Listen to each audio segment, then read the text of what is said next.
Imaginez que vous vous réveillez un matin, que vous allumez la télévision ou que vous regardez votre téléphone et que vous voyez un titre qui fait trembler le monde. Un accord de paix historique a été signé au Moyen-Orient. Des dirigeants souriants, des discours enflammés, des promesses d'un nouveau départ, et au milieu de tout cela, un sentiment étrange s'empare du cœur de nombreux croyants. Parce que même si le monde est en fête, vous savez que quelque chose au fond de vous ne va pas. Serait-ce l'alliance dont parlent les Écritures? Serait-ce le début de l'accomplissement de l'une des prophéties les plus bouleversantes de la Bible? Nous vivons dans une génération lasse de la peur, de la guerre, du chaos et de l'incertitude. Nous recherchons tous la paix, dans nos familles, dans nos esprits, dans le monde. Mais que se passe-t-il lorsque la paix offerte par l'homme n'est pas celle promise par Dieu?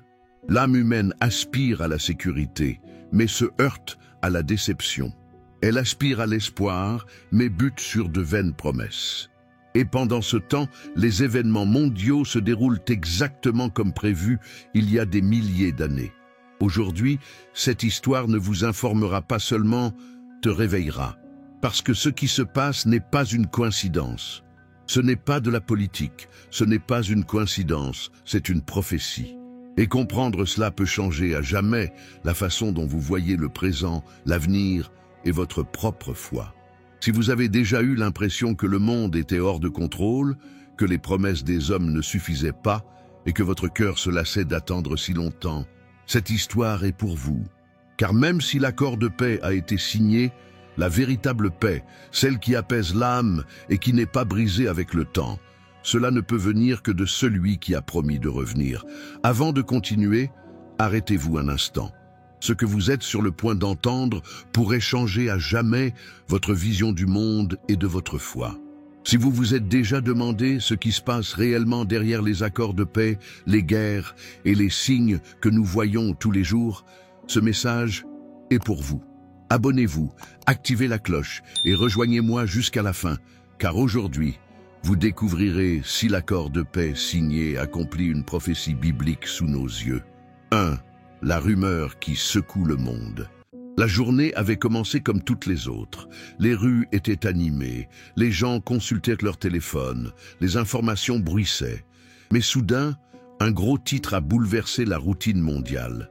Un accord de paix historique a été signé au Moyen-Orient. Les images ont commencé à circuler partout. Les dirigeants de nations ennemies depuis des décennies sont apparus, serrant la main, souriant aux caméras.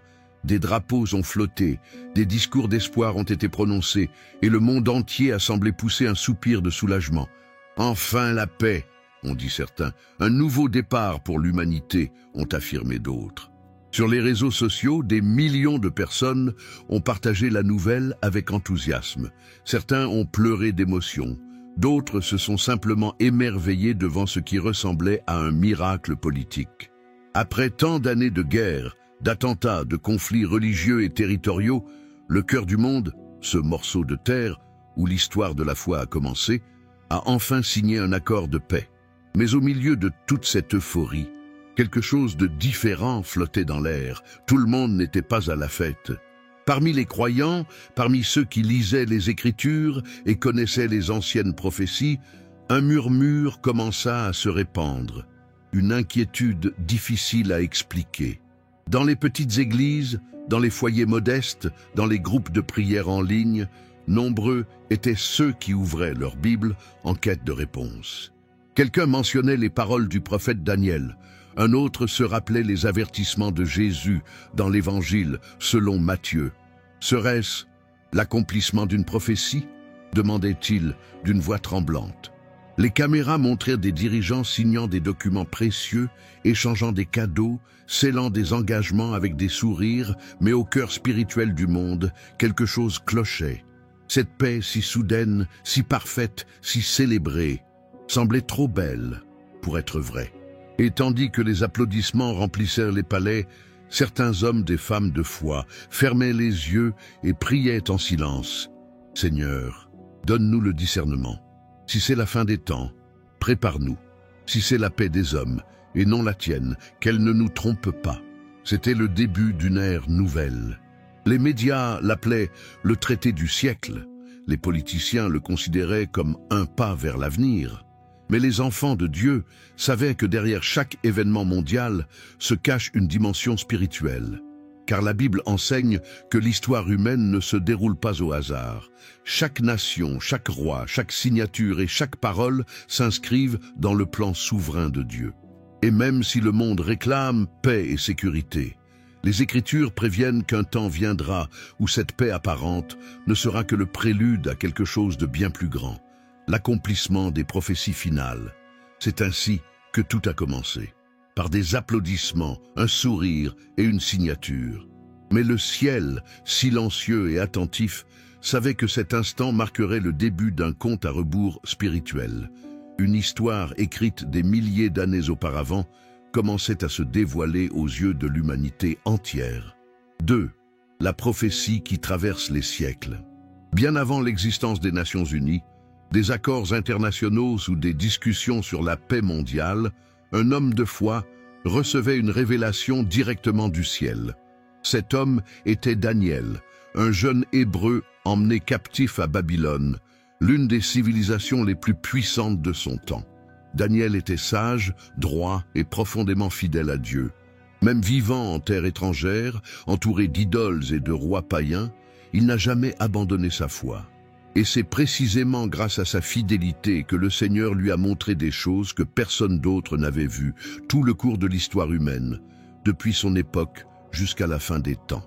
Une nuit, alors qu'il priait pour son peuple, l'ange Gabriel lui apparut et lui parla de quelque chose de mystérieux, une période prophétique connue sous le nom de les 70 semaines de Daniel. Daniel 9, 24, 27. Dans cette vision, il lui fut révélé qu'un jour, un prince qui confirmera une alliance avec plusieurs pendant une semaine, et qu'au milieu de cette période, il romprait l'alliance, apportant destruction et désolation sur la terre sainte. Au fil des siècles, théologiens, rois, prophètes et croyants ont tenté de comprendre précisément la signification de ces mots. Mais tous s'accordent sur un point. Cette prophétie ne concernait pas seulement l'époque de Daniel, mais aussi la fin des temps. Imaginez Daniel, agenouillé dans sa chambre, les larmes aux yeux, tandis que l'ange lui explique que son peuple, Israël, traversera de nombreuses périodes d'épreuves. Vous verrez le retour de l'exil, la reconstruction de Jérusalem, l'arrivée du Messie, et puis une époque sombre où un autre leader surgira, celui qui trompera les nations avec des promesses de paix. Ce dirigeant ne viendrait pas avec des épées ou des armées, mais avec des mots doux, des discours empreints de diplomatie. Il signerait un accord de paix, ce qui semblerait apporter un soulagement à un monde las de la guerre. Mais son véritable but n'est pas la réconciliation, mais plutôt le contrôle, la tromperie et la rébellion contre Dieu. Ainsi, lorsque nous apprenons aujourd'hui qu'un pacte de paix a été signé au Moyen-Orient, beaucoup se souviennent de cette ancienne prophétie. Parce que la Bible n'est pas un livre d'histoire mort, c'est un miroir du présent et une fenêtre sur l'avenir. Ce que Daniel a vu dans ses rêves et ses visions prend peut-être désormais forme sous nos yeux. Et ce qui est le plus impressionnant, c'est que, selon la prophétie, cette alliance sera le point de départ d'une série d'événements qui marqueront l'étape finale de l'histoire humaine avant le retour du Christ. Le prince, dont parle Daniel, sera d'abord vu comme un artisan de paix, quelqu'un admiré par le monde entier. Mais plus tard, il révélera sa vraie nature. Il sera l'homme du péché, l'antéchrist, celui qui cherchera à usurper la place de Dieu. Les paroles du prophète n'étaient pas fortuites. Chaque détail, chaque symbole, chaque chiffre avait été soigneusement révélé par le Saint-Esprit. Et aujourd'hui, des milliers d'années plus tard, ces mêmes mots résonnent plus fort que jamais. Le traité de paix célébré aujourd'hui par les dirigeants mondiaux pourrait être un écho de cette vision ancienne, écrite dans des parchemins sacrés et scellée par les larmes d'un prophète fidèle. Daniel n'a pas seulement vu son heure, il a vu la nôtre. Il a vu comment l'homme, dans sa tentative de construire la paix sans Dieu, finirait par créer le cadre parfait pour la plus grande tromperie de l'histoire. Et ainsi la prophétie qui est née à Babylone, parmi des murs d'or, des rois fiers et un jeune homme agenouillé, perdure aujourd'hui, traversant les siècles, nous rappelant que tout ce que Dieu a annoncé s'accomplira mot pour mot. 3. La recherche éternelle de la paix au Moyen-Orient. Depuis l'aube de l'humanité, cette bande de terre reliant l'Afrique, l'Asie et l'Europe, le cœur de l'Orient antique, a été le théâtre d'innombrables conflits.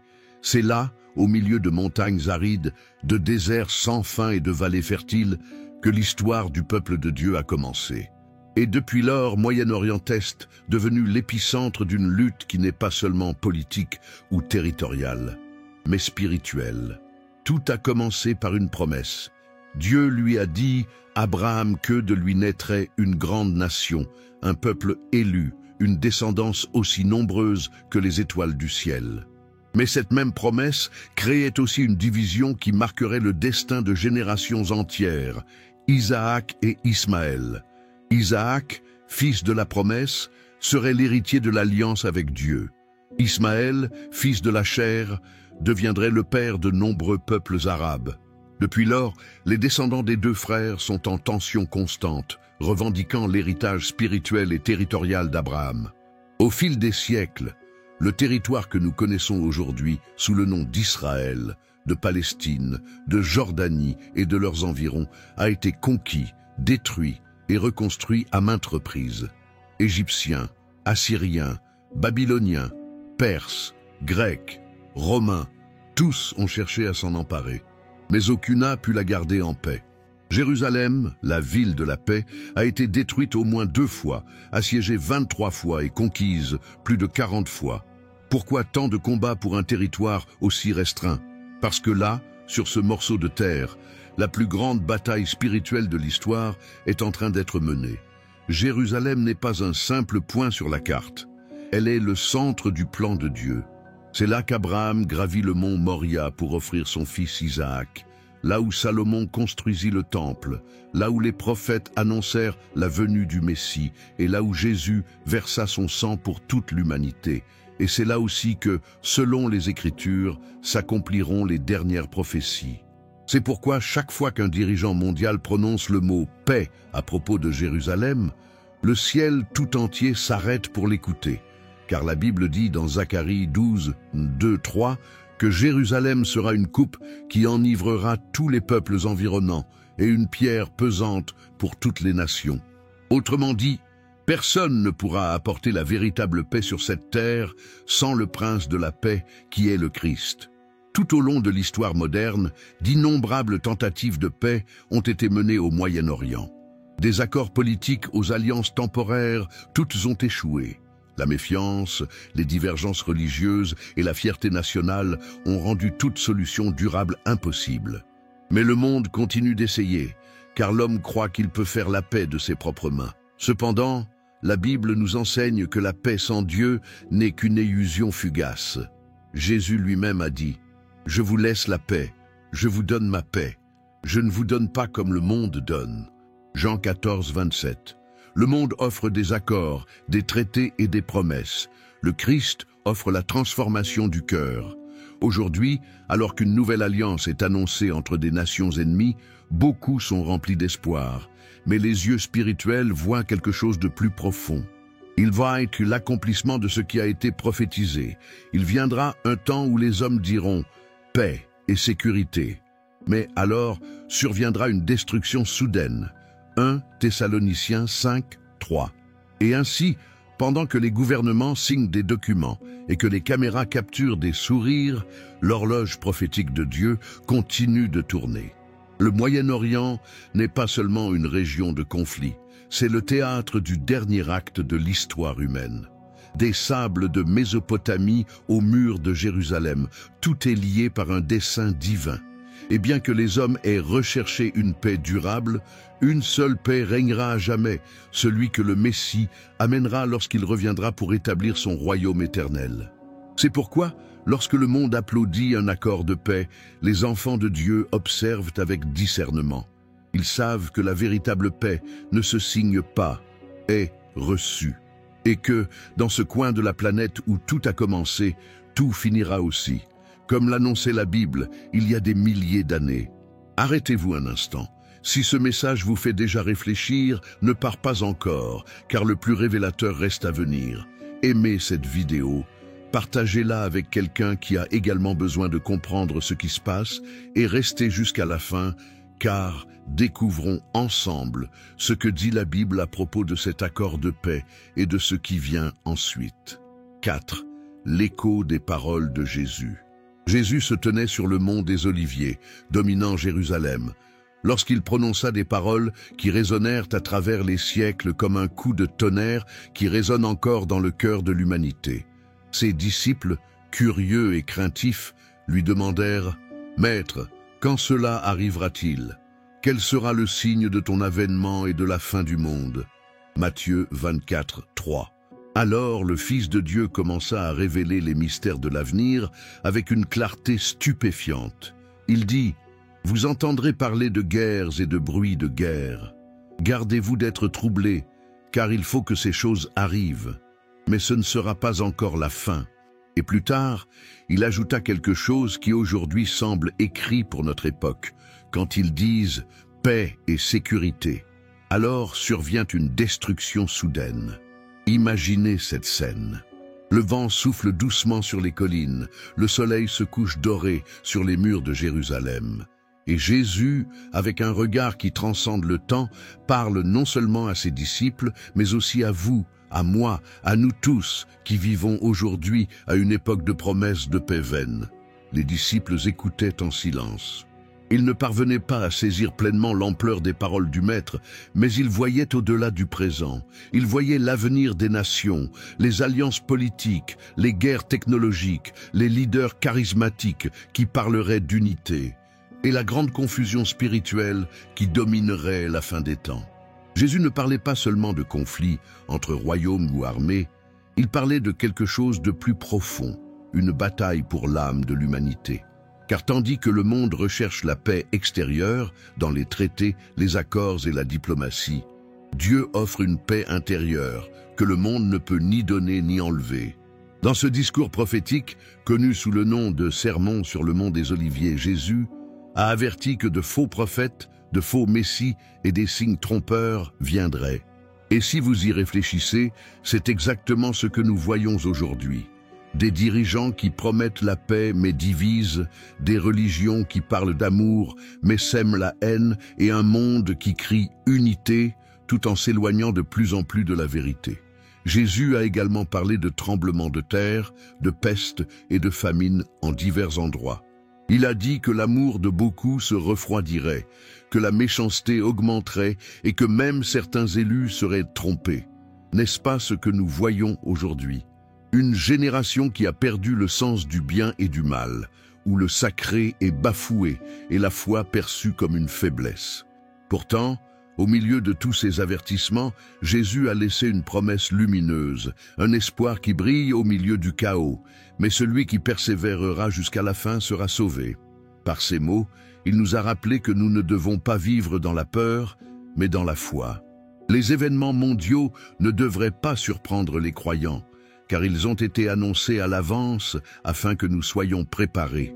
Chaque fois que les nouvelles annoncent un nouvel accord de paix, chaque fois qu'un dirigeant promet l'unité mondiale ou une sécurité durable, nous devrions nous souvenir des paroles du Maître. Non pas comme un motif de peur, mais comme un signe que son retour est plus proche que jamais. Jésus ne nous a pas laissés dans l'ignorance. Il nous a donné des signes afin que lorsqu'ils s'accompliront, nous sachions que l'histoire touche à sa fin.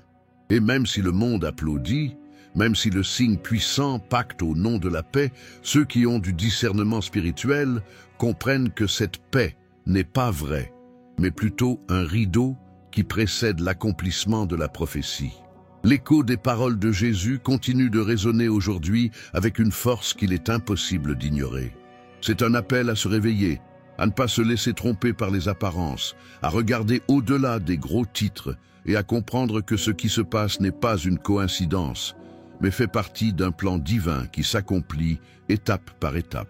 Alors que le monde court après une paix qui ne durera pas, Jésus continue de dire avec tendresse et autorité « Je vous laisse ma paix, je vous donne ma paix, pas comme le monde la donne. C'est seulement en lui que se trouve la véritable paix. qui ne dépend pas de traités ou de gouvernements, mais d'un cœur réconcilié avec Dieu. Ainsi, dans chaque parole du Maître, l'avenir du monde était déjà écrit. Car lorsque tout semblera calme, c'est alors que le véritable but de cette paix apparente commencera à se révéler. 5. L'émergence d'un leader charismatique. Tout au long de l'histoire humaine, chaque génération a eu ses grands dirigeants. Des hommes qui se sont levés au milieu du chaos avec des paroles fortes, des promesses d'espoir et une sagesse apparente capable d'unir les masses.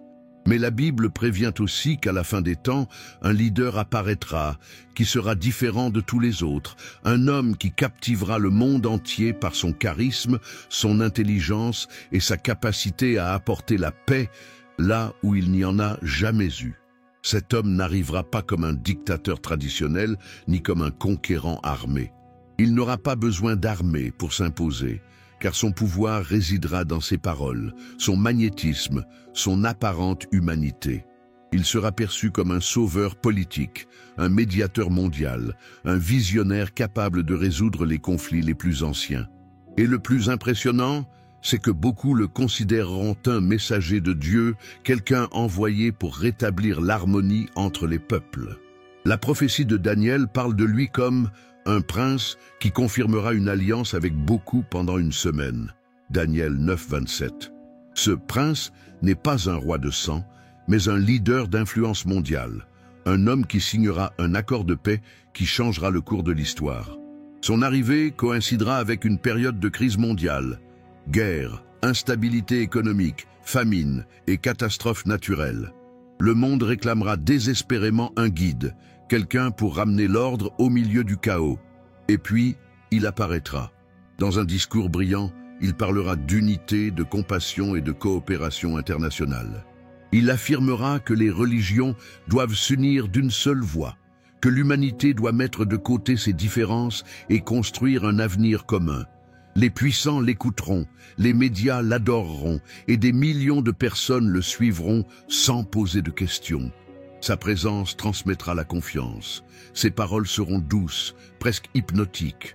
Il promettra ce à quoi chacun aspire, stabilité, sécurité et paix durable. Et dans ce contexte, il signera le pacte que beaucoup considéreront comme le début d'une ère nouvelle.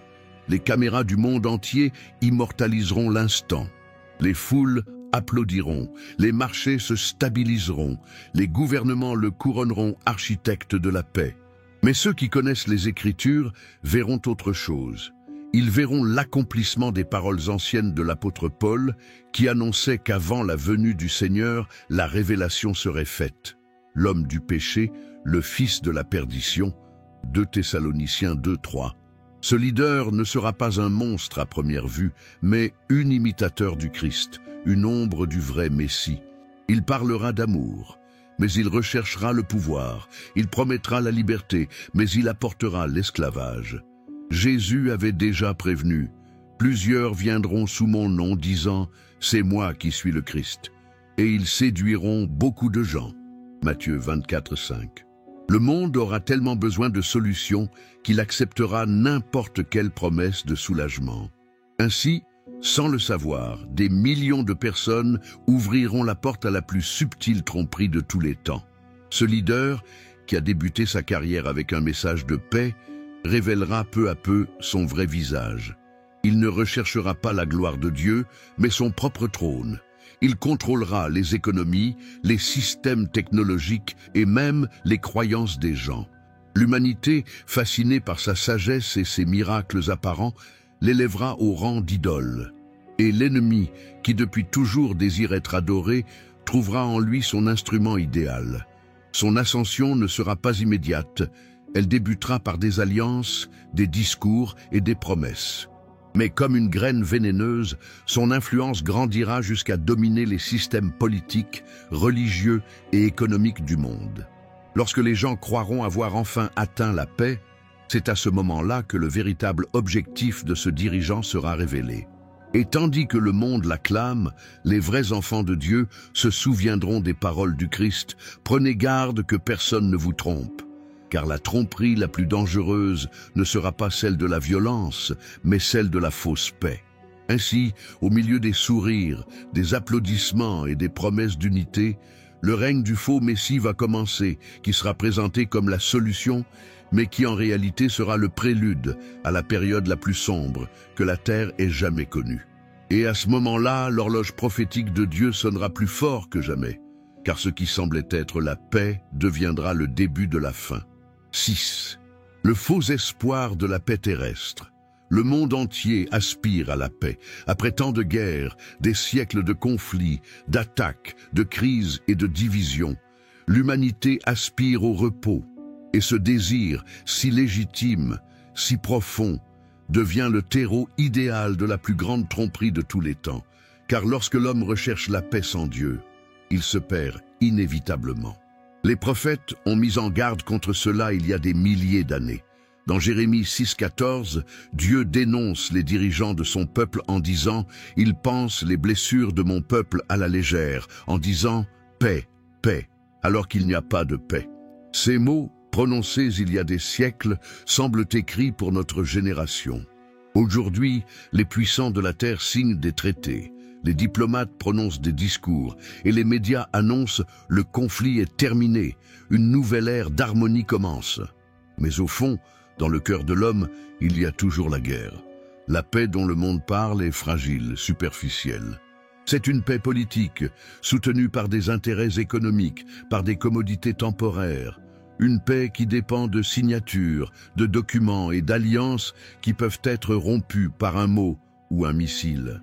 Mais la véritable paix, celle qui transforme, celle qui dure, ne naît pas d'accords humains, mais de la réconciliation avec Dieu. L'apôtre Paul l'a clairement écrit dans 1 Thessaloniciens 5,3. Quand ils diront « paix et sécurité », alors une ruine soudaine surviendra, comme les douleurs de l'enfantement surprennent une femme enceinte, et ils n'échapperont pas. Cet avertissement n'est pas qu'un symbole, c'est une réalité spirituelle. Il signifie que lorsque le monde croira avoir atteint la stabilité, lorsque l'humanité baissera la garde, confiante en sa propre sagesse, c'est alors que la tromperie se manifestera dans toute sa force. Imaginez la scène. Les gens font la fête, les reportages montrent des accolades, les marchés s'envolent, les discours parlent d'unité. Mais dans les cieux, l'horloge prophétique marque l'heure finale. Car cette paix ne vient pas du Créateur, mais de l'homme, et toute paix qui exclut Dieu est vouée à l'échec. Jésus lui-même l'a dit avec une infinie tendresse. « Je vous laisse la paix, je vous donne ma paix, je ne vous la donne pas comme le monde la donne. » Jean 14, 27. Par ces paroles, le Fils de Dieu a marqué une différence éternelle entre la paix céleste et la paix terrestre. Le premier naît du pardon, de la justice et de la vérité. Le second est un mirage qui cache l'ambition, le pouvoir et la tromperie. Le faux leader dont parlent Daniel et Paul offrira précisément cette paix terrestre. Ce sera une paix visible, médiatique, célébrée, mais vide de sens. Il promettra la liberté, mais il imposera le contrôle. Il parlera d'égalité, mais il sèmera la soumission. Et le monde, épuisé par la peur et le chaos, l'accueillera à bras ouverts. Ce serait le piège parfait, une génération qui fait plus confiance aux traités des hommes qu'aux promesses de Dieu. Une génération qui a troqué la prière contre la politique, la foi contre la technologie et l'espoir éternel contre le bien-être temporel. Mais la Bible nous montre, à maintes reprises, que la tentative humaine de construire la paix sans le Créateur aboutit toujours à la ruine. C'était le cas à l'époque de Babel, lorsque les hommes s'unirent pour construire une tour qui atteindrait le ciel, en quête de sécurité et de gloire sans dépendre de Dieu. Le résultat fut la confusion, la division et la destruction. Et il en sera ainsi à la fin, une paix construite sur l'orgueil humain, mais sans les fondements de la vérité divine, ne pourra pas tenir. Les prophètes ont crié, les apôtres ont averti et Jésus a confirmé « Un temps viendra où l'humanité sera trompée par son propre désir de tranquillité. Une époque où les gens confondront le calme avec le salut et croiront que la fin des guerres signifie le début du royaume de Dieu. Mais ce faux royaume durera peu de temps, car le vrai royaume viendra seulement lorsque le Christ reviendra dans la gloire et la puissance. Pendant ce temps, l'ennemi offrira une copie bon marché de la paix céleste. Et des millions de personnes l'accepteront, car elle leur semblera parfaite. Les nations l'applaudiront, les religieux le béniront et les gens le suivront.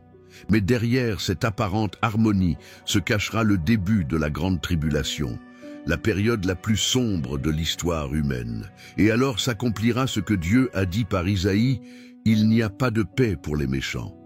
Ésaïe 48, 22. Car la paix qui n'a pas le Christ en son centre se transformera tôt ou tard en tempête. Et ainsi, l'humanité découvrira, peut-être trop tard, que la véritable paix ne se signe jamais avec de l'encre, mais avec du sang. Le sang de l'agneau, versé sur la croix, est la seule chose qui puisse réconcilier l'homme avec Dieu et apporter la paix que le monde entier cherche en vain depuis des millénaires. 7. Israël, l'horloge prophétique de Dieu. Tout au long de l'histoire biblique, il y a une nation qui est restée au centre des plans divins, Israël petit par son territoire, mais immense par sa signification spirituelle. Israël est bien plus qu'un pays. C'est l'horloge prophétique de Dieu, le marqueur du temps céleste sur terre. Chaque événement important sur cette terre sacrée signale un événement plus vaste dans le monde spirituel. Depuis l'époque de Abraham, lorsque Dieu a promis d'innombrables descendants et une terre éternelle, Israël a été choisi pour refléter la relation de Dieu avec l'humanité. Mais ce choix n'a pas apporté la paix. Depuis sa naissance, le peuple d'Israël a été persécuté, dispersé, conquis et restauré. Et chaque événement de son histoire a précisément accompli les prophéties écrites il y a des milliers d'années. Considérez ceci. Aucun autre peuple n'a été dispersé à travers les nations et après des siècles n'est retourné dans sa patrie, conservant sa langue, sa foi et son identité. Dans l'année 70 après J.C. les Romains détruisirent Jérusalem et le Temple et les Juifs furent exilés. Cela semblait être la fin de leur histoire.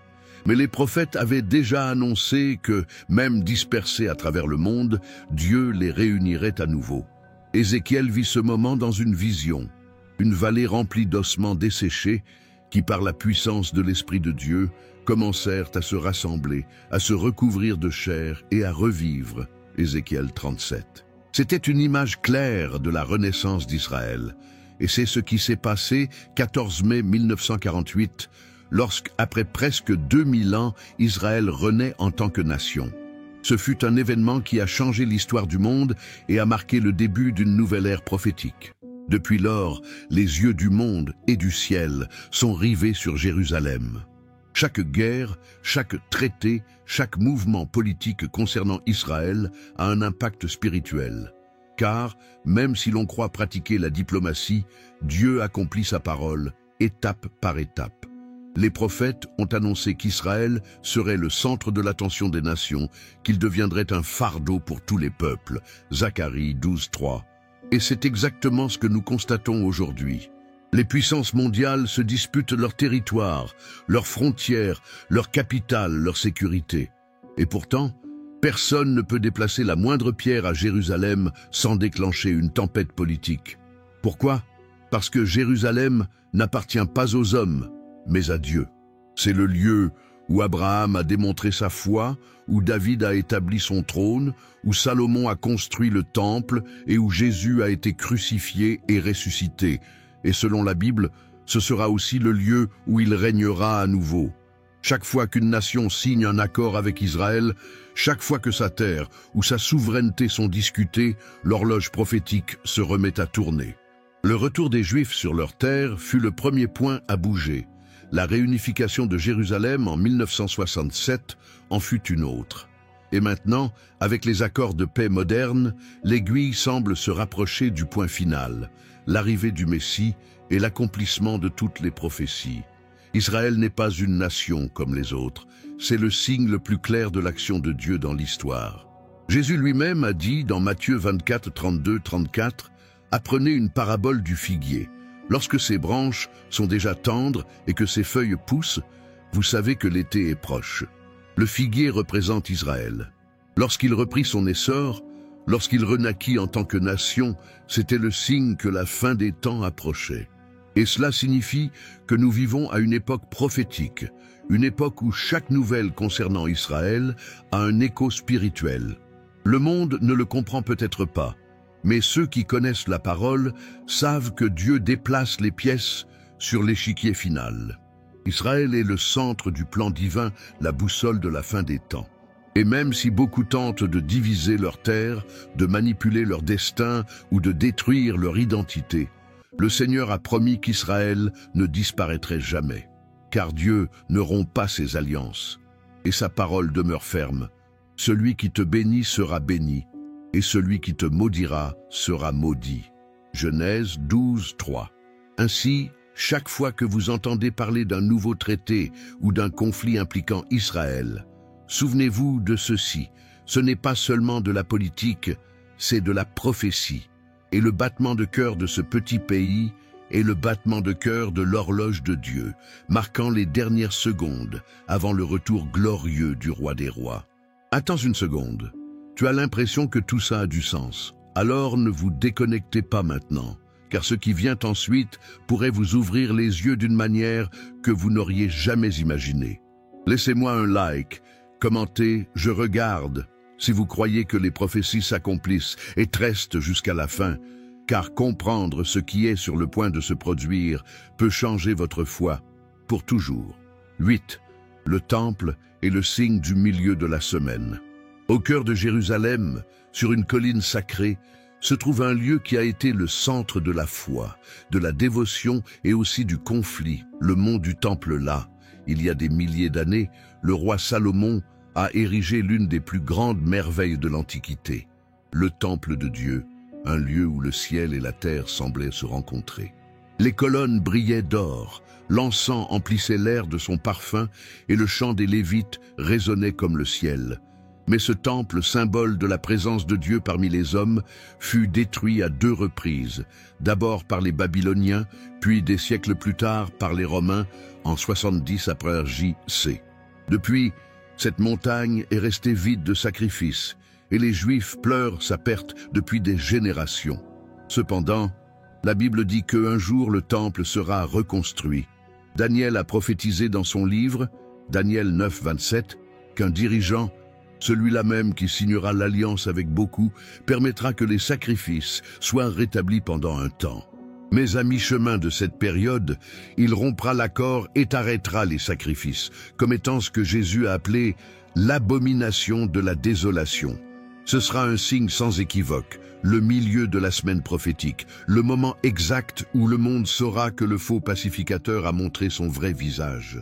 Aujourd'hui, beaucoup se demandent comment le temple a-t-il pu être reconstruit alors qu'aujourd'hui, sur cette même colline, se dresse l'une des mosquées les plus importantes de l'islam. La réponse semble impossible. Mais le prophétique ne dépend jamais du possible. Les préparatifs existent déjà. Depuis des décennies, Institut du Temple à Jérusalem travaille en silence. Ils ont déjà les ustensiles sacrés, les chandeliers, l'autel, les vêtements sacerdotaux et même une nouvelle génération de prêtres formés aux lois de Moïse. Tout est prêt. Il ne manque qu'une chose, permission politique, et c'est là qu'intervient le prétendu accord de paix. Ce pacte pourrait inclure une clause autorisant la construction ou l'utilisation partagée de ce site sacré. Ce qui apparaîtra au monde comme une avancée historique sera, pour les experts en prophétie, l'accomplissement d'une promesse ancienne. Imaginez la scène, des journaux télévisés diffusés en direct de Jérusalem.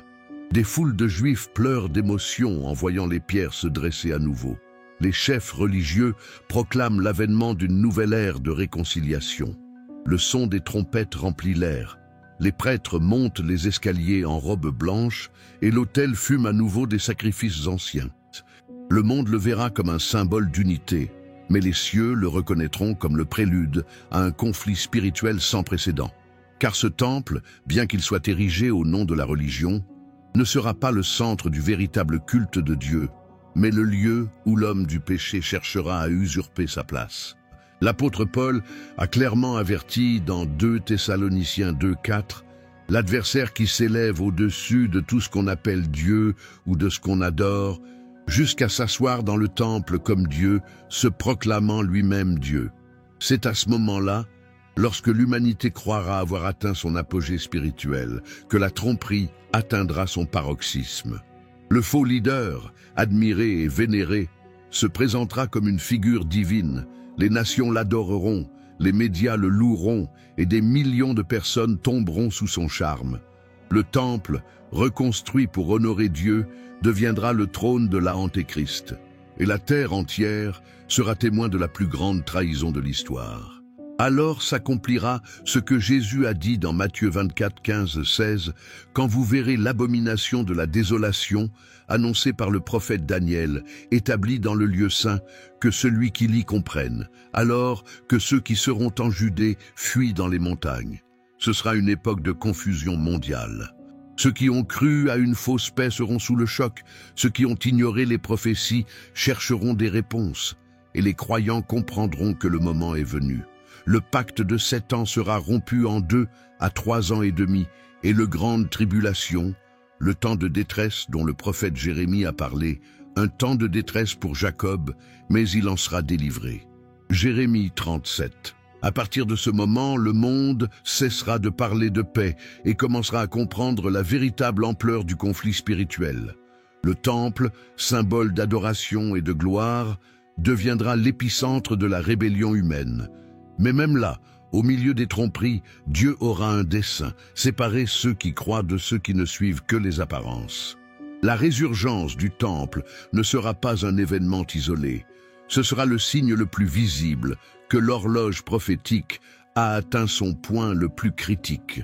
Et tandis que les hommes bâtiront des autels de pierre, Dieu bâtira son véritable temple. Le cœur de ceux qui ne se soumettront pas au mensonge, mais resteront fidèles à l'agneau jusqu'à la fin. 9. L'abomination de la désolation. Au moment où le monde croit avoir atteint son apogée de paix, où l'on célèbre l'apparente harmonie entre les religions et les nations, quelque chose va se produire qui va tout changer, qui a commencé avec l'espoir, va se transformer en terreur. Ce qui semblait être une ère d'unité va révéler son vrai visage, rébellion ouverte contre Dieu. Le prophète Daniel en a parlé avec une précision surprenante.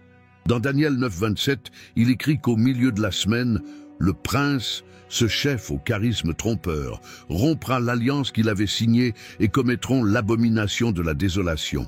Mais qu'est-ce que cela signifie exactement?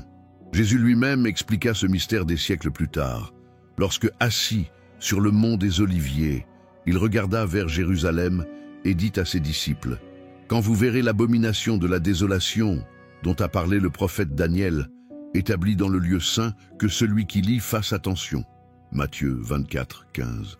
Ces mots étaient un avertissement clair, un avertissement pour l'avenir.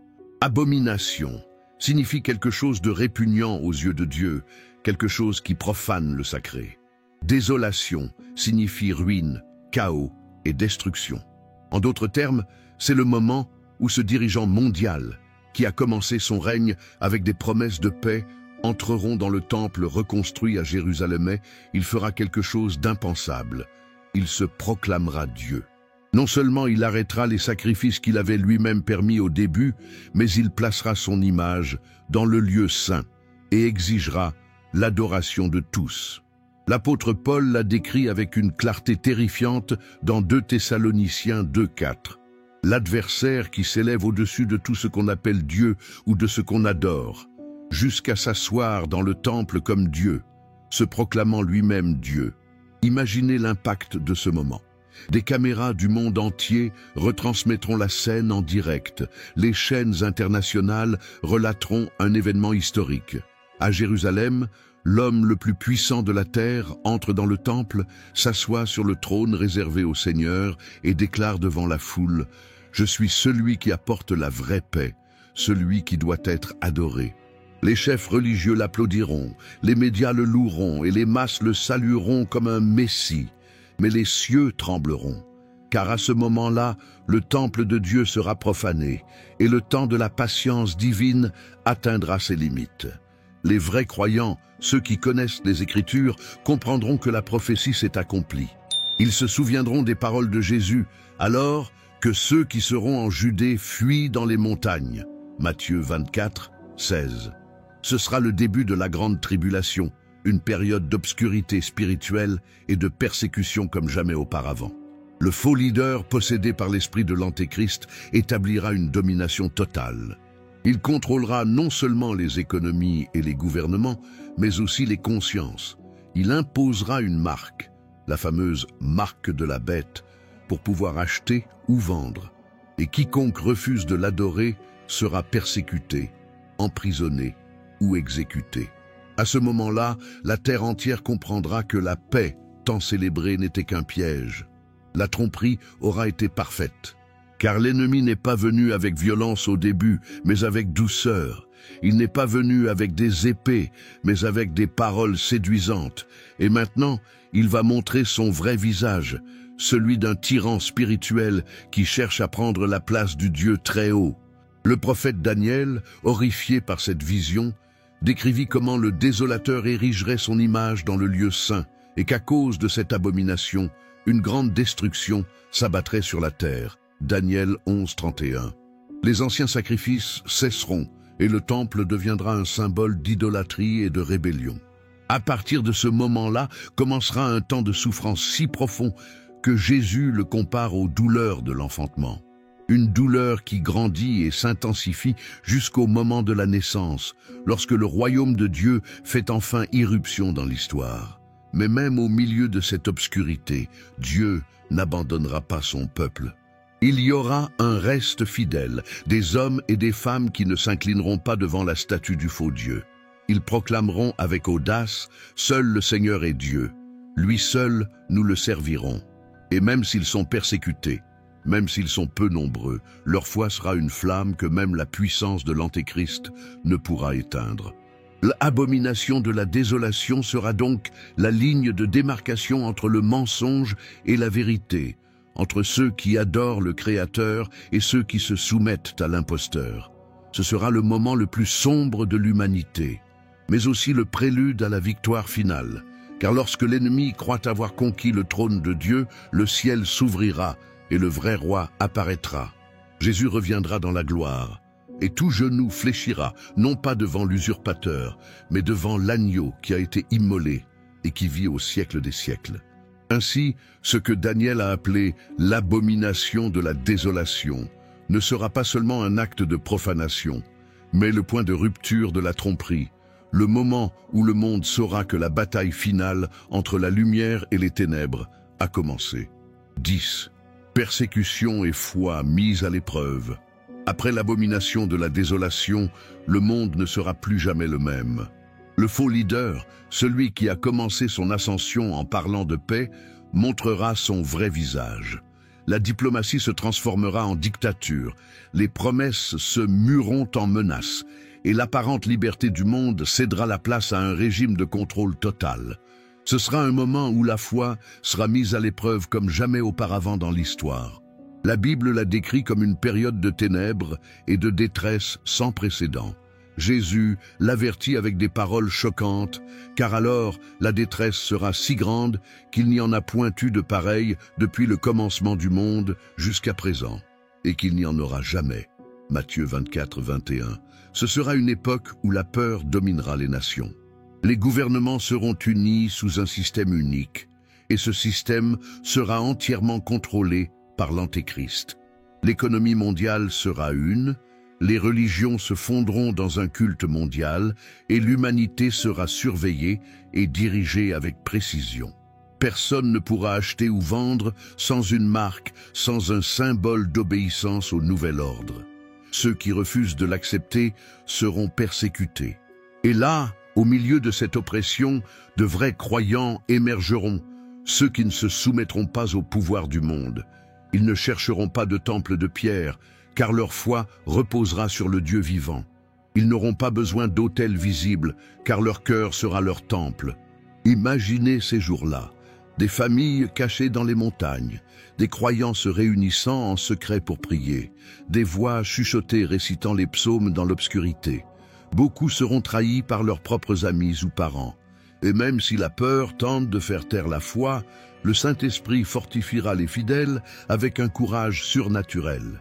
Ces hommes et ces femmes sauront qu'ils vivent ce que les prophètes ont annoncé. Vous vous souviendrez des paroles de Jésus. Vous serez haïs de toutes les nations à cause de mon nom. Matthieu 24, 9. Mais ils se souviendront aussi de sa promesse. Celui qui persévérera jusqu'à la fin sera sauvé. À mesure que l'Antéchrist promeut son royaume, les fidèles deviendront témoins du royaume de Dieu. Beaucoup paieront de leur vie, mais leur mort ne sera pas une défaite. Ce sera une semence. Chaque martyr sera comme une flamme qui allume l'espoir chez les autres. Le livre de l'Apocalypse décrit ces hommes courageux avec des mots poignants. Ils l'ont vaincu à cause du sang de l'agneau et à cause de la parole de leur témoignage, et ils n'ont pas aimé leur vie jusqu'à la mort. Apocalypse 12, 11. Aucune armée humaine ne pourra les arrêter, car leur force ne viendra pas de ce monde, mais du Saint-Esprit qui habite en eux.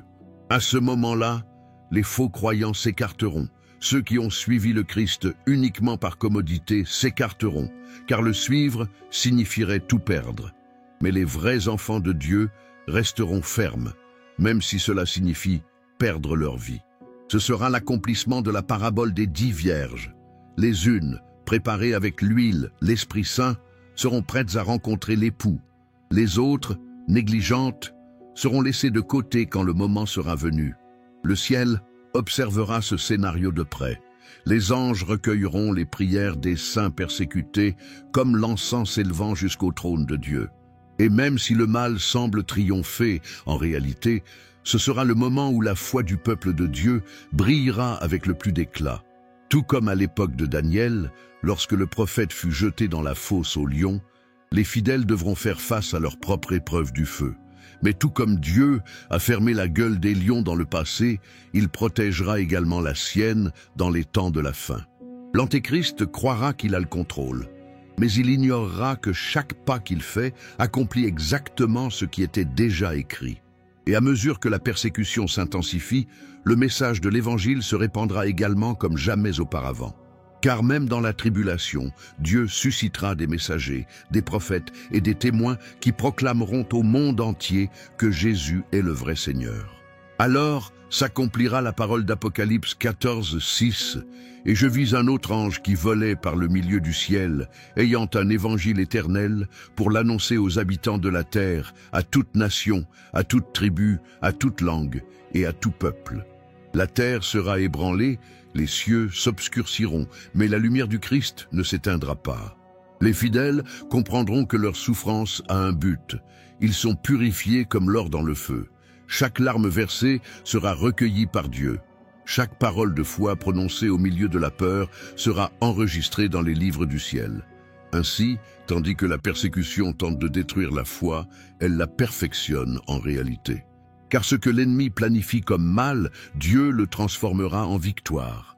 Quand tout semble perdu, quand les fidèles sont encerclés, alors l'aube du jour du Seigneur commencera à briller. Et ceux qui endurent l'épreuve, ceux qui n'abandonnent pas ou ne renient pas son nom, verront de leurs propres yeux la gloire du Messie descendre en puissance. Telle sera la récompense de ceux qui ont persévéré, de voir le ciel s'ouvrir et l'agneau revenir avec justice et majesté pour mettre fin au règne du mal et commencer le royaume éternel de Dieu. 11. La marque de la bête. Au cœur de la grande tribulation, lorsque le monde entier sera sous la domination de l'Antéchrist, un système de contrôle sans précédent sera mis en place.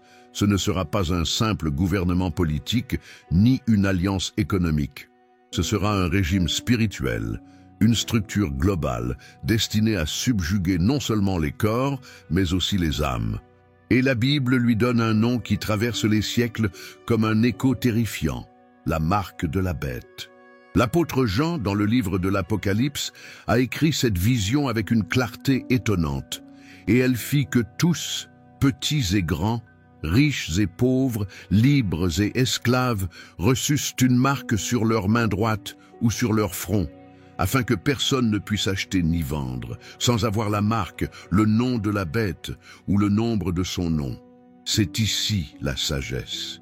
Que celui qui a de l'intelligence calcule le nombre de la bête, car c'est un nombre d'hommes, et son nombre est 666. Apocalypse 13, 16, 18. Imaginez l'impact de ces mots sur les générations qui les ont lus il y a des siècles. Il était difficile de comprendre comment un système aussi absolu pouvait exister. Mais aujourd'hui, dans un monde où la technologie contrôle chaque aspect de la vie, finances, identité, déplacement, décision, cette prophétie semble plus vraie que jamais. L'Antéchrist établira une économie unique, un système numérique mondial qui remplacera l'argent physique. Il n'y aura plus de billets, plus de pièces, plus d'échanges hors de son contrôle.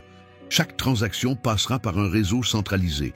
Et pour participer à ce système, chacun devra avoir une marque, un signe de loyauté, une identification qui démontrera qui est autorisé à acheter, vendre ou même vivre au sein de ce nouvel ordre mondial. À première vue, cette mesure paraîtra logique, voire bénéfique. Le monde aura connu des guerres, des crises économiques et le chaos, et l'humanité réclamera la stabilité. Le leader mondial dira que cette marque sera la solution au vol, à la pauvreté, à l'inflation et à la fraude. On le présentera comme une avancée technologique, un outil de sécurité, peut-être quelque chose d'implanté ou de gravé dans la peau, dans la main ou sur le front. Les médias vont le célébrer, les banques l'adopteront, les gouvernements l'imposeront et les gens fatigués de l'incertitude accepteront sans poser de questions. Mais ceux qui connaissent les Écritures comprendront la vérité. Cette marque ne sera pas seulement un symbole économique, mais un pacte spirituel. Ce sera un signe d'obéissance au système de l'Antéchrist, un renoncement conscient à Dieu, une soumission au faux Messie qui exige l'adoration. Car il ne s'agira pas seulement d'acheter ou de vendre, mais de amour. Le chapitre 13 de l'Apocalypse mentionne également un autre personnage, le faux prophète.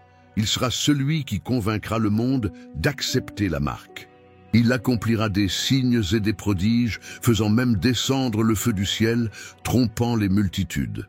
Son message sera séduisant. Il parlera d'amour, d'unité, de prospérité et de science. Mais derrière ces paroles, il y aura de l'obscurité. Et puis viendra le temps de la décision. Les hommes et les femmes du monde doivent choisir.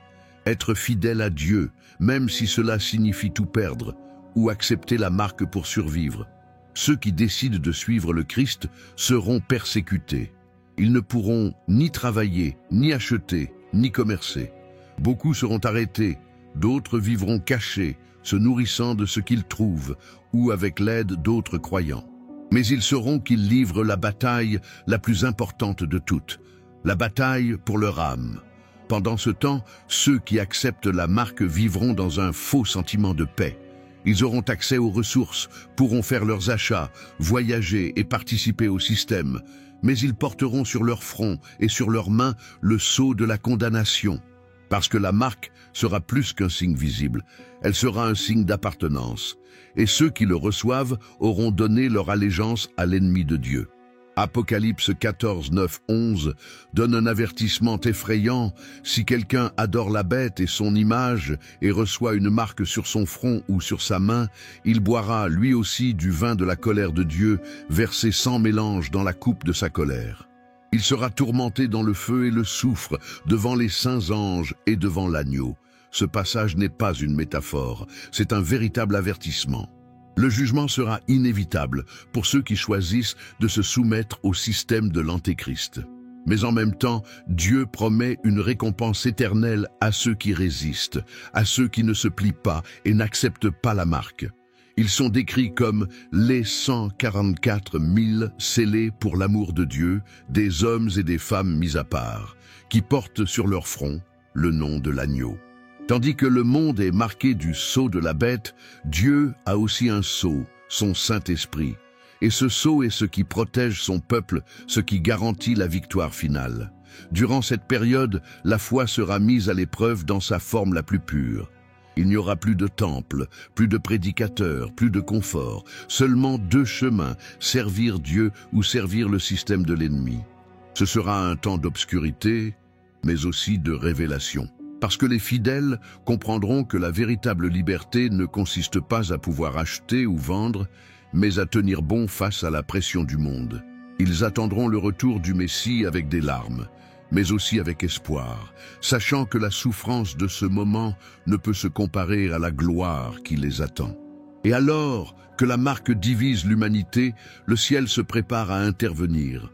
Parce que l'histoire ne se terminera pas avec la domination de la bête, mais avec le retour de la roi des rois, qui détruira ce système de mensonges avec la puissance de sa parole. La marque de la bête sera le symbole de la rébellion finale, mais aussi le prélude à la victoire éternelle de l'agneau.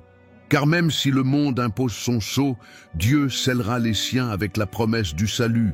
Et quand le Christ reviendra, toute marque humaine disparaîtra et une seule marque restera sur les rachetés. Le nom du Seigneur écrit sur leur front, brillant de la lumière de l'éternité. Ne pars pas encore.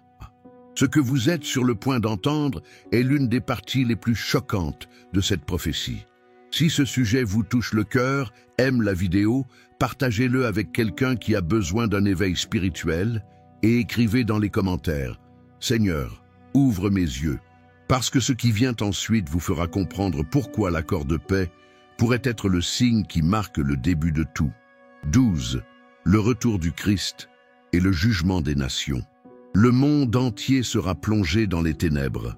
Les villes brûleront, les mers rugiront, le ciel s'embrasera et la peur envahira le cœur des hommes. Les puissants fuiront vers les montagnes, les rois se cacheront le visage et les armées de l'Antéchrist se prépareront pour la bataille finale.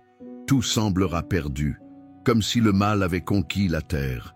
Mais alors, le ciel s'ouvrira. L'apôtre Jean l'a décrit avec des mots émouvants dans Apocalypse 19, 11. « Puis je vis le ciel ouvert, et voici parut un cheval blanc. Celui qui le montait s'appelle fidèle et véritable, et il juge et combat avec justice. » Après des milliers d'années d'attente, le moment le plus glorieux de l'histoire de l'humanité sera arrivé, le retour de Jésus-Christ, le roi des rois et seigneur des seigneurs. Il ne viendra plus comme un agneau doux conduit au sacrifice, mais comme un guerrier céleste, revêtu de gloire, de puissance et de justice. Son visage brillera plus que le soleil, ses yeux seront comme une flamme de feu, et de sa bouche sortira une épée aiguë, avec laquelle il frappera les nations. À ce moment-là, le son des trompettes remplira les cieux. D'innombrables anges descendront avec lui, et l'éclat de sa présence ébranlera les fondements du monde. Le même Jésus qui a été crucifié et méprisé reviendra, mais cette fois ne pas être jugé, mais jugé. Les armées de l'Antéchrist se rassembleront dans la vallée de Megiddo, un lieu connu en hébreu sous le nom de Armageddon. Ce sera le théâtre de la dernière grande bataille de l'histoire. Le faux leader, plein d'orgueil, croira qu'il peut affronter Dieu Tout-Puissant. Ses troupes seront formées, ses armes prêtes et sa fierté grande. Mais une seule parole de la bouche du Messie suffira à les détruire. Apocalypse 19, 19, 21 dit « Et je vis la bête, et les rois de la terre et leurs armées rassemblés pour faire la guerre à celui qui était assis sur le cheval et à son armée. Et la bête fut prise, et avec elle le faux prophète. Ils furent tous deux jetés vivants dans l'étang de feu et de soufre. La bataille ne sera pas longue. Il n'y aura aucune résistance possible. Car devant la puissance du Fils de Dieu, tout genou fléchira et toute langue confessera que Jésus-Christ est Seigneur. L'Antéchrist et le faux prophète seront jetés dans l'étang de feu. Et avec eux tombera le système de mensonges qui dirigeait le monde. Les villes du péché seront détruites, les idoles tomberont et les faux trônes s'effondreront devant la gloire du vrai roi. Après la victoire, le jugement des nations. Jésus, assis sur un trône glorieux, séparera les peuples comme un berger sépare les brebis des chèvres. Les moutons représenteront ceux qui ont été fidèles, ceux qui ont aidé, aimé et défendu les enfants de Dieu pendant la tribulation. Les chèvres symboliseront ceux qui ont nié, persécuté et se sont alliés au système maléfique. Dans Matthieu 25, 31-34, Jésus décrit ce moment avec majesté. Quand le Fils de l'homme viendra dans sa gloire, accompagné de tous les anges, il siégera sur son trône de gloire. Devant lui seront rassemblées toutes les nations. Il séparera les hommes les uns des autres, comme un berger sépare les brebis des boucs. Alors le roi dira à ceux qui seront à sa droite, « Venez, vous qui êtes bénis de mon Père, prenez possession du royaume qui vous a été préparé depuis la fondation du monde. » Ce sera un procès juste et transparent, où chaque mot, chaque action, chaque décision sera mémorisée. Ceux qui ont nié la vérité pleureront, ceux qui ont persécuté les saints trembleront. Et ceux qui se sont moqués de l'Évangile resteront muets devant la majesté du juge éternel. Mais pour les fidèles, ce sera le plus beau jour de tous. Le Seigneur regardera les siens, ceux qui ne se sont pas rendus, ceux qui ont préféré perdre leur vie plutôt que de renier son nom. Et il leur dira d'une voix pleine de tendresse et de puissance, « Bien, bon et fidèle serviteur, tu as été fidèle en peu de choses, je te confierai beaucoup. Entre dans la joie de ton Seigneur. » Matthieu 25, 21. Les larmes des persécutés seront transformées en joie, les blessures des martyrs seront guéries, et la souffrance des justes sera récompensée par la gloire éternelle. Les anges célébreront, les cieux résonneront de louanges, et toute la création se prosternera devant l'agneau qui a vaincu. Ce sera le jour où le temps, tel que nous le connaissons, prendra fin. Les puissances de ce monde seront détruites, les orgueilleux seront humiliés, et seul le Christ régnera. Une nouvelle aube couvrira la terre, et ceux qui ont aimé sa venue vivront dans la paix, la justice et la joie sous son royaume éternel. Ainsi, le retour du Christ ne sera pas seulement la fin d'une époque, mais le début d'une nouvelle création. Le jugement ne sera pas seulement une punition, mais une restauration. Car le Seigneur ne viendra pas seulement pour détruire le mal, mais pour restaurer ce que le péché avait corrompu. Et en ce jour glorieux, lorsque les cieux et la terre seront remplis de sa présence, chaque larme sera essuyée, la mort n'existera plus, il n'y aura plus ni douleur ni pleurs. Car celui qui siège sur le trône dira d'une voix forte, « Voici, je fais toutes choses nouvelles. » Apocalypse 21, 5. Le retour du Christ sera l'aube de l'éternité, le triomphe absolu de la vérité sur le mensonge, de la lumière sur les ténèbres, de l'amour sur la haine. Et tous ceux qui ont cru, qui ont espéré, qui ont persévéré jusqu'à la fin, se prosterneront devant lui et diront avec des larmes de joie, « L'agneau qui a été immolé est digne de recevoir la puissance, la richesse, la sagesse, la force, l'honneur, la gloire et la louange. » Apocalypse 5, 12. Parce qu'à la fin de toutes choses, le Christ reviendra et sa justice régnera pour toujours. 13. Le millénaire de la vraie paix. Après la grande tribulation, après le rugissement des guerres, le chaos et le jugement des nations, l'aube la plus attendue de toute l'histoire de l'humanité arrive, le royaume millénaire du Christ. Pour la première fois depuis qu'Adam et Ève ont été chassés d'Éden, la terre connaîtra une paix véritable, profonde et durable. Une paix qui ne dépend pas de traités, d'armées ou de gouvernements, mais du règne du Fils de Dieu lui-même. L'apôtre Jean, dans le livre de l'Apocalypse, décrit ce moment en détail, et je vis un ange qui descendait du ciel, tenant dans sa main la clé de l'abîme et une grande chaîne. Il saisit le dragon, le serpent ancien, qui est le diable et Satan, et le lia pour 1000 ans. Apocalypse 21, 2. Imaginez la scène. Le même ennemi qui, depuis des millénaires, a semé la haine, la division, le mensonge et la destruction, sera enfin enchaîné. Plus de tentation, plus de guerre, plus de tromperie. Le prince des ténèbres sera jeté dans l'abîme, et la terre respirera un silence sacré, un repos qu'elle n'a jamais connu auparavant. Alors le roi des rois prendra son trône. Jésus-Christ régnera depuis Jérusalem, la ville qui était autrefois un symbole de conflit, aujourd'hui convertie en centre de la gloire de Dieu. Les prophètes avaient parlé de ce moment il y a des siècles. Isaïe a écrit « Et il arrivera dans la suite des temps que la montagne de la maison de l'Éternel sera fondée sur le lieu le plus élevé parmi les montagnes, et toutes les nations y afflueront. » Ésaïe 2, 2. Sous son règne, les nations ne se soulèveront plus les unes contre les autres. Il n'y aura pas de frontières, pas d'armes, pas d'armée. Les épées seront transformées en socs de charrues, les chars en outils de récolte et les soldats en artisans de paix. La justice coulera comme un fleuve, et la vérité couvrira la terre comme les eaux couvrent la mer. Durant ces 1000 ans, le Christ régnera avec puissance et tendresse. Les saints, ceux qui ont été fidèles et ont donné leur vie pour lui, régneront avec lui. Jean l'a également vu dans sa vision céleste et a écrit « Et je vis des trônes, et à eux fut donné le pouvoir de juger. Et ils vécurent, et ils régnèrent avec Christ pendant 1000 ans. » Apocalypse 20, 4. Le peuple viendra à Jérusalem pour apprendre du Seigneur. Il n'y aura ni corruption, ni injustice. Le roi jugera équitablement et ne permettra pas au mal de dominer à nouveau. Les villes seront reconstruites, les champs fleuriront et les déserts porteront à nouveau des fruits. Ésaïe 11, 6 dresse un beau tableau de cette époque. Le loup vivra avec l'agneau et la panthère se couchera avec le bouc, et un petit enfant les conduira. La création qui gémissait sous le poids du péché sera restaurée. L'air sera pur, les eaux cristallines, les arbres abondants et les animaux vivront à nouveau ensemble en harmonie. Même la longévité humaine sera restaurée. Les hommes vivront des centaines d'années, comme dans les temps anciens. Mais la chose la plus merveilleuse ne sera pas la beauté de la terre. Ce sera la présence constante du Christ parmi son peuple.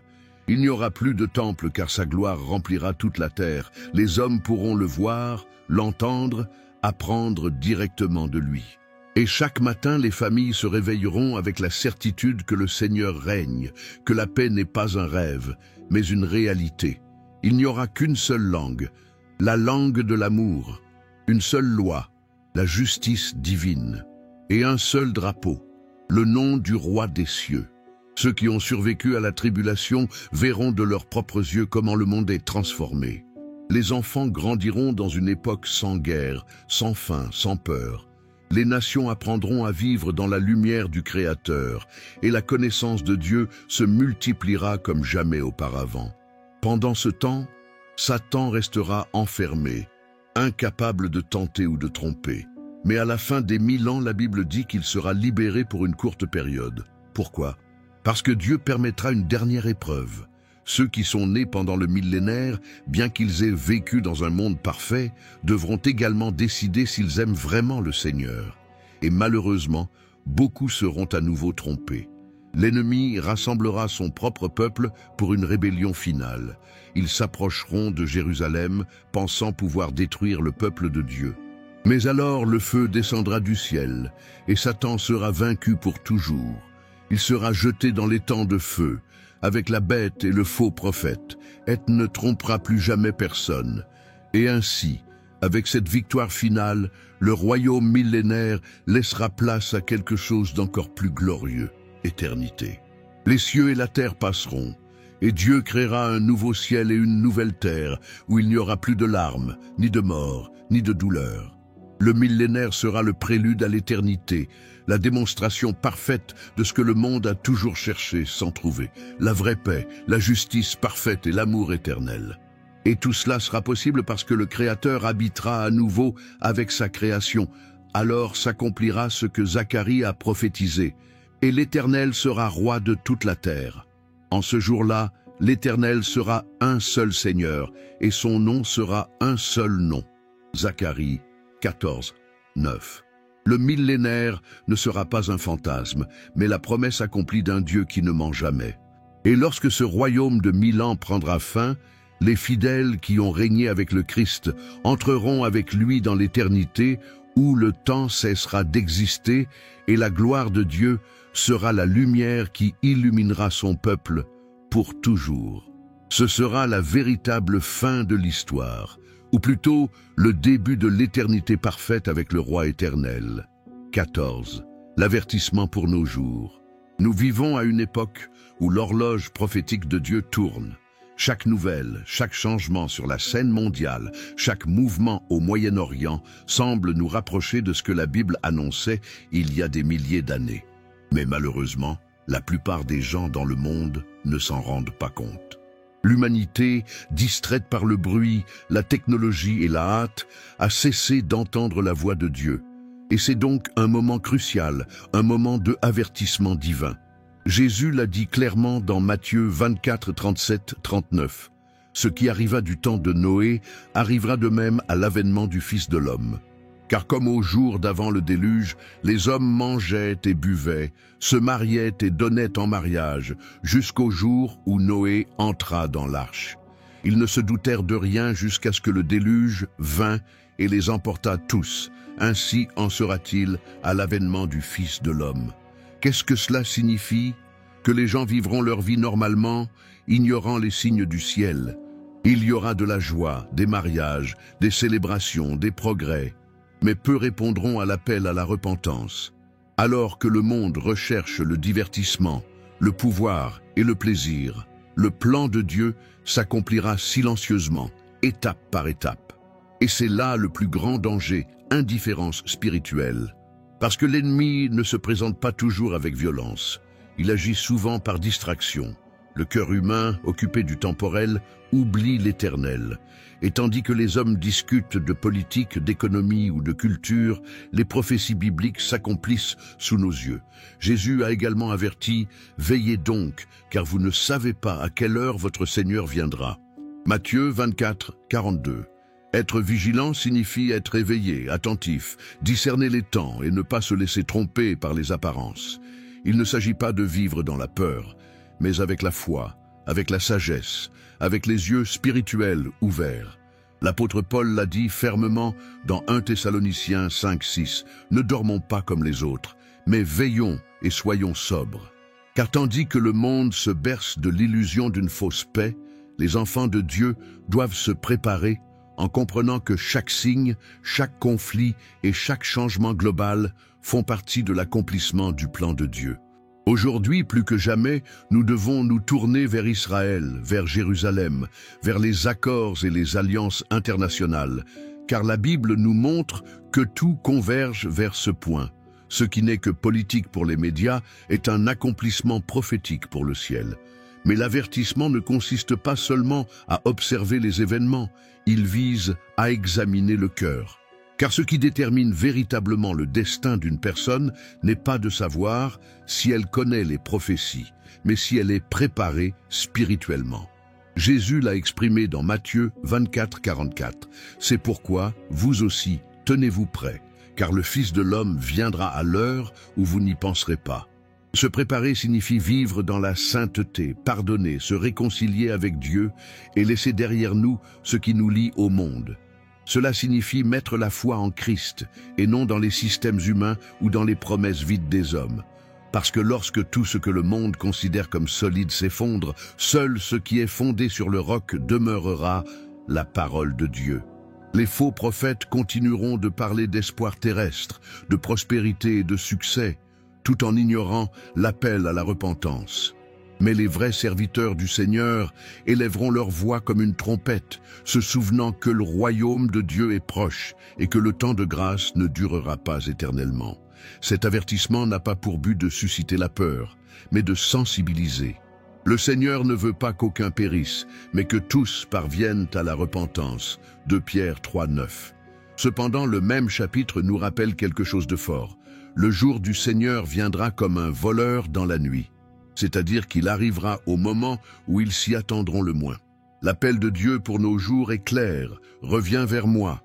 Arrêtez de faire confiance aux hommes, au système, à la politique, à la science ou à l'argent. Rien de tout cela ne nous sauvera lorsque les prophéties atteindront leur paroxysme. Seul le Christ est le refuge sûr, l'arche qui peut nous protéger du déluge spirituel qui approche. Et comme au temps de Noé, l'arche reste ouverte. L'invitation reste valable. Dieu, dans sa miséricorde, continue d'appeler les cœurs. Mais le jour viendra où la porte se fermera, et quand cela arrivera, il n'y aura plus de temps pour décider. Cet avertissement est donc aussi un acte d'amour. Dieu crie au monde, « Réveillez-vous, car mon retour est proche ». Chaque tremblement de terre, chaque conflit, chaque signature d'un traité de paix, chaque crise mondiale sont les carillons de l'horloge céleste annonçant que le temps de ce monde touche à sa fin. Il n'y a plus de place pour la tiédeur ou l'indécision. Le Seigneur recherche une foi ferme, une église vigilante, un peuple qui désire son retour plus que tout ce qui est terrestre. Car lorsqu'il reviendra, il ne viendra pas chercher des religions, des temples ou des institutions. Il viendra chercher des cœurs brûlants, des vies abandonnées, des âmes fidèles qui ont attendu sa venue avec amour et fidélité. Alors que le monde célèbre sa paix apparente, les enfants de Dieu doivent lever les yeux et se souvenir des paroles de leur Maître. Quand vous verrez arriver toutes ces choses, redressez-vous et levez la tête, car votre délivrance approche. Lucas 21-28. C'est l'avertissement pour nos jours. Ne t'endors pas, ne te laisse pas distraire, n'aie pas froid.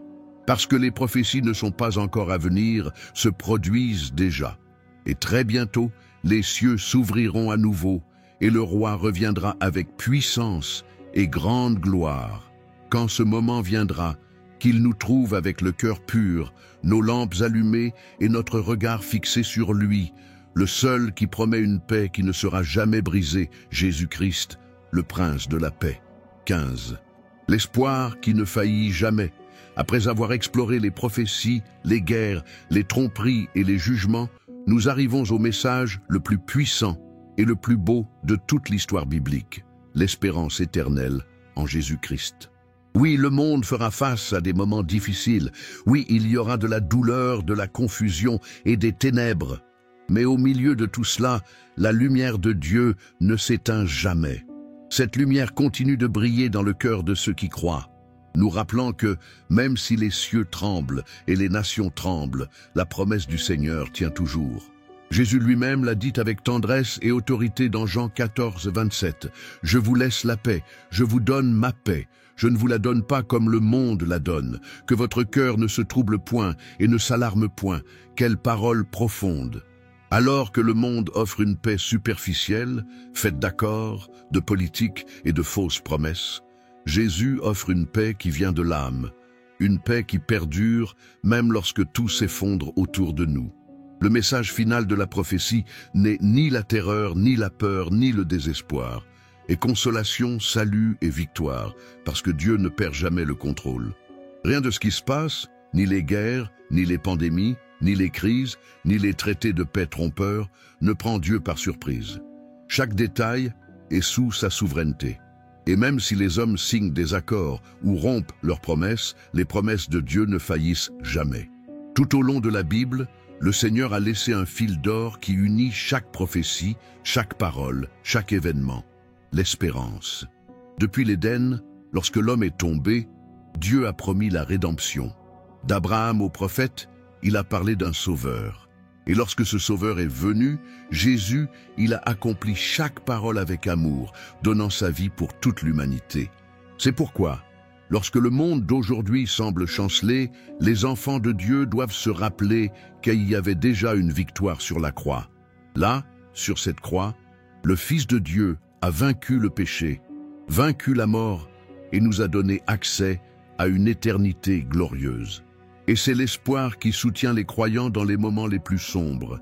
Savoir que Jésus-Christ reviendra, mais cette fois non pas comme un agneau, mais comme le roi victorieux qui apportera la justice, la restauration et la vie éternelle. L'apôtre Paul l'a résumé avec une phrase puissante, car nos légères afflictions du moment présent produisent pour nous, au-delà de toute mesure, un poids éternel de gloire. 2 Corinthiens 4-17. En d'autres termes, ce que nous subissons aujourd'hui n'est rien comparé à ce qui vient. La douleur de ce monde est temporaire, mais la gloire de Dieu est éternelle. Et c'est là que le chrétien trouve sa force. Quand la peur tente de paralyser, la foi se souvient, le Christ a promis de revenir. Quand le cœur est rempli d'incertitude, l'espoir répond, le Seigneur ne faillit jamais. Quand le monde dit « il n'y a pas d'issue », la parole de Dieu murmure « je suis le chemin, la vérité et la vie ». C'est pourquoi, même si nous voyons les prophéties les plus difficiles s'accomplir, nous ne devons pas avoir peur. Chaque signe, chaque événement, chaque choc ne fait que nous rapprocher du jour glorieux du retour de notre Sauveur.